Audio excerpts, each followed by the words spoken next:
Here I go dropping predictions for a card the day of. Y'all know how I get sometimes, my fault. But like I like to say whenever I do that, this video really just for the records. This is the most unnecessary, lame, corny, old main event I've seen in a minute. Why are we doing this? For the belt. I'd ask why is it a main event, but it's Jon Jones. Big headliner. So much so that Dana decided he don't really need to put much more together to make it a card. Cause Jon will sell it himself, which is true. Having Charles on here too will help, but this card is egregious. It's bad. And it started at the top. Jon Jones versus Stipe Miocic was something we needed to see. No exaggeration. 5-6 years ago. It not only would have been a phenomenal fight, Stipe would have had a marvelous chance at winning. But it's 2024. Stipe ain't won a fight since right after about 4 years ago against another unk on his way out.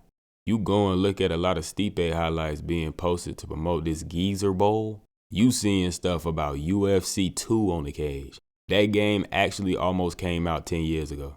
Obviously Stipe old and inactive. But Jon ain't too much better. He 37 years old now, which really ain't super duper old for heavyweight, but Jon been in the game for ages. First got the belt almost 14 years ago, fool. He is the GOAT. So him calling shots in and of itself ain't the issue. He has earned some of that. But he doing too much. Actually holding up heavyweight. So much so that he's essentially admitted it. I also just got off an injury, and so to fight Stipe first, I feel like stylistically it makes more sense. I have a lot of rebuilding to do and a lot of questions, coming off a major injury. I had 2 surgeries, and I just think Stipe is the better opponent for where I am right now in my recovery and just as an athlete. Aight, fool. Picking favorable matchups when there is an interim champion who got that belt after you got yours and has defended it before you defended yours is nuts. You only supposed to be having an interim champ when the actual champion is inactive. Cannot fight. Tom had a minute and a half fight just in July. They real life could be fighting tonight. But nah, Uncle Stipe would be better for my resume. I'm fighting for legacy, nigga. Shut up. I done said all that and ain't actually talked about the fight yet. Cause I don't really think it's too much to talk about. If Stipe, by the grace of my Lord and Savior Jesus Christ, still looked like himself, he could do some things.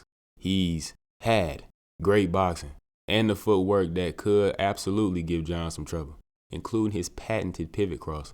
Boxing has always been the biggest thing lacking from Jon's game.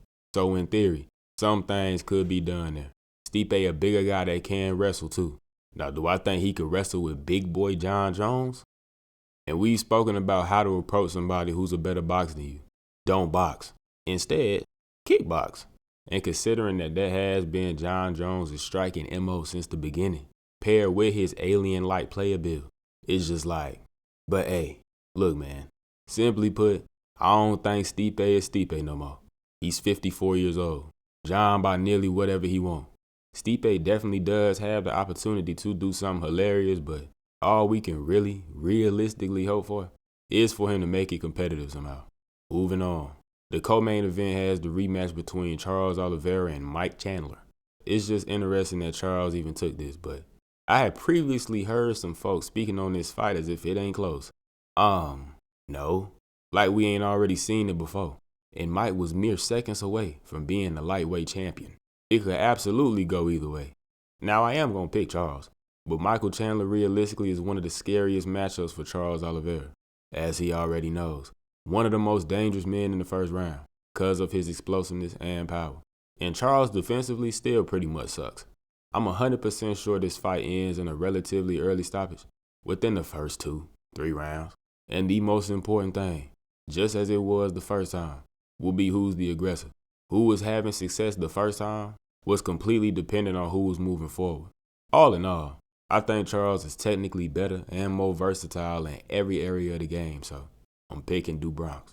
Didn't mention Mike's age or inactivity because I ain't gonna lie. I don't really think it's gonna matter like that. You can call me what you want, casual, whatever it is, but the rest of the card is horrid.